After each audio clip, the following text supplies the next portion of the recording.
Hi friends, ನಾನು carrot ಪಲ್ಯಗೆ ಬೇಕಾಗಿರೋ items ಹೇಳ್ತೀನಿ.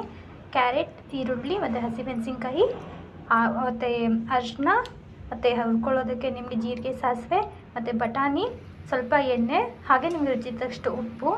ಇದಕ್ಕೆ ನಾವು ಗ್ಯಾಸ್ ಮೇಲೆ ಒಂದು ಬಾಣಲಿ ಇಟ್ಕೊಂಡು ಅದಕ್ಕೆ ಸ್ವಲ್ಪ ಎಣ್ಣೆ ಹಾಕ್ಕೊಂಡು ಒಂದು 2-3 ಟೀ ಸ್ಪೂನಷ್ಟು ಎಣ್ಣೆ ಹಾಕಿ ಅದು ಕಾದ ನಂತರ ಅದಕ್ಕೆ ಜೀರಿಗೆ ಹಾಗೆ ಸಾಸಿವೆ ಅದೆರಡೂ ಸಿಡಿಬೇಕು. ಅದಾದ ನಂತರ ಸ್ವಲ್ಪ ಮೆಣಸಿನ್ಕಾಯಿ ಮತ್ತು ನಾವು ಚೆನ್ನಾಗಿ ಕಟ್ ಮಾಡಿರ್ತೀವಲ್ಲ ಈರುಳ್ಳಿ, ಅದನ್ನು ಹಾಕೊಂಡು ಚೆನ್ನಾಗಿ ಬಾಡಿಸ್ಕೋಬೇಕು.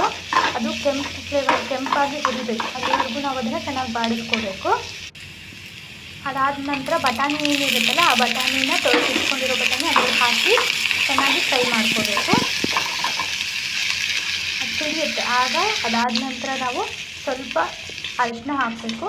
ಅದಾದ ನಂತರ ಕ್ಯಾರೆಟಿನ ತುರಿದಿಟ್ಕೊಂಡಿರ್ತೀವಲ್ಲ, ಒಂದು 3 ಕ್ಯಾರೆಟ್ ತೊಗೊಂಡಿದ್ದೀನಿ ಇಲ್ಲಿ ನಾನು. ಆ ಕ್ಯಾರೆಟನ್ನು ಅದರಲ್ಲಿ ಹಾಕಿ ಮಿಕ್ಸ್ ಮಾಡ್ಕೊಳ್ಳಿ ಎಲ್ಲನೂ ಕೂಡ. ಅದಾದ ನಂತರ ರುಚಿಗೆ ತಕ್ಕಷ್ಟು ಉಪ್ಪನ್ನು ಹಾಕ್ಕೊಳ್ಳಿ. ನಾನಿಲ್ಲಿ 1.5 ಟೇಬಲ್ ಸ್ಪೂನಷ್ಟು ಉಪ್ಪನ್ನು ಹಾಕ್ಕೊಂಡಿದ್ದೀನಿ. ನಿಮಗೆ ಎಷ್ಟು ನೋಡ್ಕೊಂಡು ರುಚಿಗೆ ತಕ್ಕಷ್ಟು ಹಾಕ್ಕೊಳ್ಳಿ. ಅದಾದ ನಂತರ ನೀರೇನಿರುತ್ತಲ್ಲ ಅದನ್ನು ಮೇಲ್ಗಡೆ ಸ್ವಲ್ಪ ನೀರನ್ನ ಚಿಮ್ಕಿಸ್ಬೇಕು. ನೀವು ಪೂರ್ತಿ ನೀರು ಹಾಕೋದಲ್ಲ, ಸ್ವಲ್ಪನೇ ನೀರನ್ನ ತೊಗೊಂಡು ಚಿಮ್ಕಿಸಿ. ಅದಾದ ನಂತರ ಒಂದು 2-3 ನಿಮಿಷ ನೀವು ಅದನ್ನು ಮೇಲ್ಗಡೆ ಲಿಡ್ನ ಕ್ಲೋಸ್ ಮಾಡಿ ಬೇಯೋದಕ್ಕೆ ಬಿಡಿ. ಬೇಯ್ದ ನಂತರ ನೋಡಿ ಎಷ್ಟು ಕಲರ್ಫುಲ್ಲಾಗಿ ಕಾಣಿಸ್ತದೆ ಇದು ನಿಮಗೆ.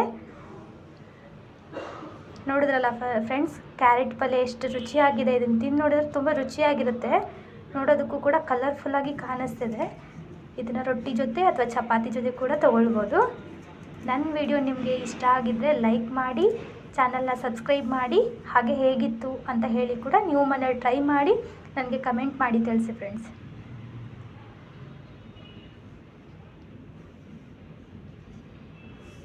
ನೋಡಿದ್ರಲ್ಲ ಹೇಗಿದೆ ಅಂತ ಹೇಳಿ.